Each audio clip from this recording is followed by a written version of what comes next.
best man, and my dad told me when I was at a doctor's appointment that he was getting married, and I was expecting news of maybe his house being sold, because he had planned to move into my house kind of before this little adventure started. So I tried to think of what to say to him, and not sure. So let me get rid of this. So I'm going to tell you through a series of stories about our family, and some of these you may have heard or may have not heard. We have a lot of stories. Kind of one that sticks out that it probably talks about my dad and my friendship, why he probably wanted to be the best man, was when I first became an outdoor leader, was trying to, I used whoever would basically come canoeing with me to be my guinea pigs, including my dad. So at one point, he got lured in because he knew we were passing, he loved fishing in those days, passing through a lake that was a flying fishing lake. So there's tons of pickerel and stuff. We didn't get to fish a lot on that trip, but so he likes coffee, which it sounds like you have him well in hand. He likes coffee so much on this canoe trip, he insisted that we have cream. This is a 4 or 5 day canoe trip with like portages everywhere. He found Tetra Packs of cream. So we're there, and that was a pretty crazy. We're coming back, so we paddled way into this area. We're coming back, and Dad and I had a discussion about where the portage was, or whether it was a portage from. We had 2 portages close together, and he's like, no, we'll just paddle upstream. So we start paddling upstream, and we had our dog and all sorts of stuff with us, and next thing we know, Dad's like, what? And we're swimming down the river. So we were on the waterfall at this point, and so the waterfall.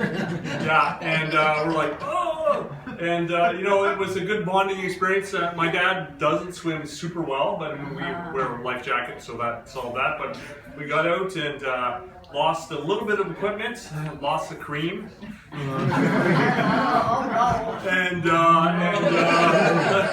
had a heck of a time trying to convince the dog to get back in. Lost our Gore-Tex jacket. Lost both our Gore-Tex raincoats. Of course, it rained that night, but so that was a great bonding experience. And we got over to where we tried to look for our jackets. Oh, look, there's a portage all the way around to the next one. So, we've had a lot of adventures over the years, and I'd like to say that was the only crazy one, but that was definitely one of the ones that afterwards it was like, wow, that was really nuts. And so, kind of the other thing that, you probably already know, and that was kind of a really inspiration to me early on, is my dad coming to do stuff and being my friend, and just his passion for being out in the wilderness with me. Stuff we've done a ton of different trips, wandering around, and the other thing that always is kind of unique about my dad is his wheeling and dealing. He's always got deals on, as you can see even tonight. And so, some of them work real well. And some of them don't. So I'm going to tell one that didn't work. So I don't know if you might have heard this story, but this was kind of before he was a teenager. So he had a dream of being a stock car driver. So my dad and his 3 other friends decided they're going to buy a car for $24. So this is, just after the dinosaurs died. And so they're like, but of course they bought the car. Of course the gas tank was dirty. So we can't, we will have to change the gas tank when we get back to his dad's farm. So there's my dad on the hood pouring gas directly into the carburetor. Oh, you're driving. That's right, you're driving. And so one guy's pouring thing. So my dad hits his bump. Well, of course, he hit a bump. And when you're pouring raw gas straight in the carburetor, it's like a throttle. So they come to this T-turn, bump, and shot the car straight out into the swamp.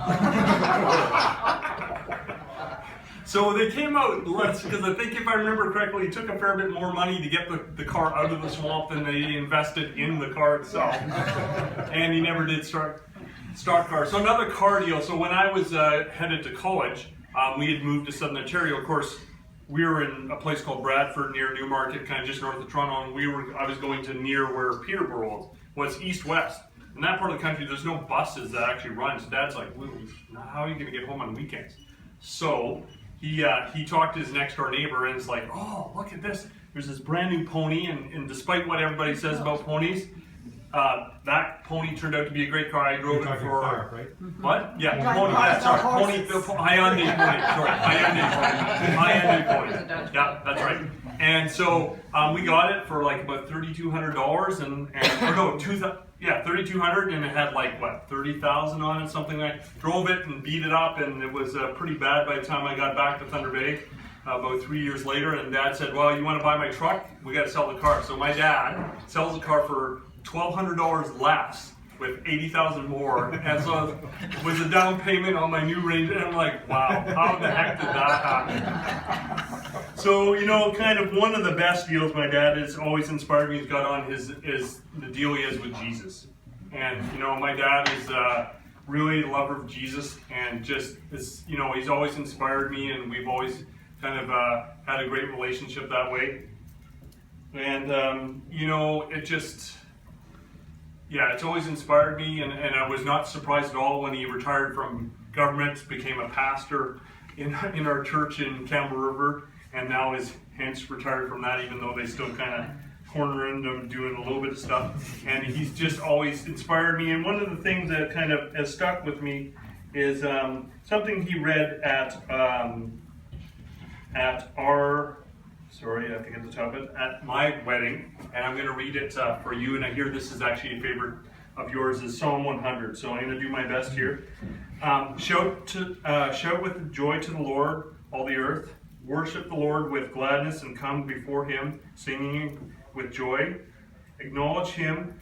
Acknowledge that the Lord is God. He made us, and we are his. We are his people, the sheep of his pasture.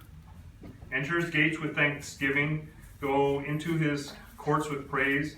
Give thanks to him and praise his name. For the Lord is good. His unfailing and love continues forever. His faithfulness continues to the end, to each generation. And that, one of the points Dad has always shared about Psalm 100 is that last part where the love continues on to generations and stuff like that. And I'm just very happy. If I had to pick someone to be his wife, you would have been my first choice. So, good stuff. Thanks very much.